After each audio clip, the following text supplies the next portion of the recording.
दुनिया के अंदर जो मेडिकल फील्ड है, कई बार गार्जियन और बच्चा ये देख करके आना चाहता है, उसको ये लगता है कि हम यहाँ पे इस फील्ड के अंदर जाएंगे तो भाई रुपया पैसा बहुत ज़्यादा कमा लेंगे, हमें जो शहरत मिलनी चाहिए मिल जाएगी। ये तो ठीक है भाई, ये देख करके हो सकता है कि आप चूज करें, लेकिन इसके साथ में और क्या जरूरी है? इसके साथ में जरूरी, सबसे जरूरी बात यह है कि आपका जो फील्ड जो आप चुनने जा रहे हो उसके लिए जो सब्जेक्ट मायने रखता है, उस सब्जेक्ट के अंदर गहरी पकड़ आपकी होनी जरूरी है, और वो प्राइमरी लेवल से स्टार्ट होता है।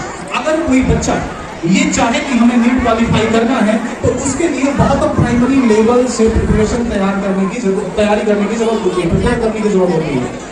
उसके लिए जैसे मान लीजिए कोई हाई का बच्चा है, अब उसके दिमाग में आया कि नहीं मुझे नीट का एग्जाम क्वालिफाई करना है, भैया को हमने देखा था वहां पे वो सम्मानित हो रहे थे, हमें भी ऐसा सम्मान पाना है और इस सम्मेलन के अंदर जो है हमें शामिल होना है और आगे हमें अपने कैरियर को इसी फील्ड में बनाना है और हमें बहुत बेहतर डॉक्टर बनना है, आगे बढ़ना है। तो उसके लिए प्राइमरी सबसे जरूरी बात यह है कि जो आपके कोर सब्जेक्ट है, physics, chemistry and biology, biology के अंदर जूलॉजी एंड बॉटनी, इनके ऊपर बहुत जबरदस्त कमांड आपका होना जरूरी है।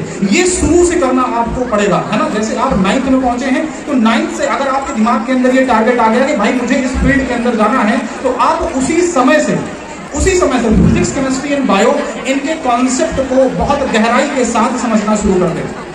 अगर आप ये सोच रहे हो कि भाई हम 12th कर लें उसके बाद में सोचें कि तैयारी करनी है कि नहीं करनी है, बच्चा बहुत देर हो जाएगी। इस चीज को हमारे गार्जियन भी समझें। अगर वो बच्चों को अपने इस फील्ड के अंदर लाना चाह रहे हैं तो उनको बहुत शुरू से शुरुआत करवानी पड़ेगी, है ना। और अयोध्या के अंदर अब ऐसी व्यवस्था उपलब्ध हो चुकी है कि आप करवा भी सकते हो। उसके लिए जो फिजिक्स, केमिस्ट्री एंड बायोलॉजी तीनों सब्जेक्ट है, पहली चीज तो आपके पास एनसीईआरटी होना बहुत जरूरी है, क्योंकि एनसीईआरटी जो बुक है, इसी बुक से इसी के कोर कॉन्सेप्ट पूछे जा रहे हैं। वो नीट का एग्जाम नहीं, जितने भी एग्जाम ऑल इंडिया लेवल पे हो रहे हैं उन सब एग्जाम्स के अंदर आप देखेंगे तो जो एनसीईआरटी की हमारी किताब है, उसी किताब के कॉन्सेप्ट पूछे जा रहे हैं, बारंबार पूछे जा रहे हैं।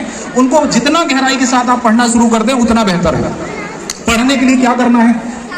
महज रीडिंग नहीं होनी चाहिए, उसके लिए क्वेश्चन सॉल्विंग भी उतनी ही इंपॉर्टेंट है। कई बार ये होता है कि तैयारी के दौरान बच्चा अपना जो रीडिंग करना तो वो स्टार्ट रखता है, लेकिन कई बार प्रैक्टिस जो है छोड़ देता है, कई बार क्वेश्चन प्रैक्टिस नहीं करता।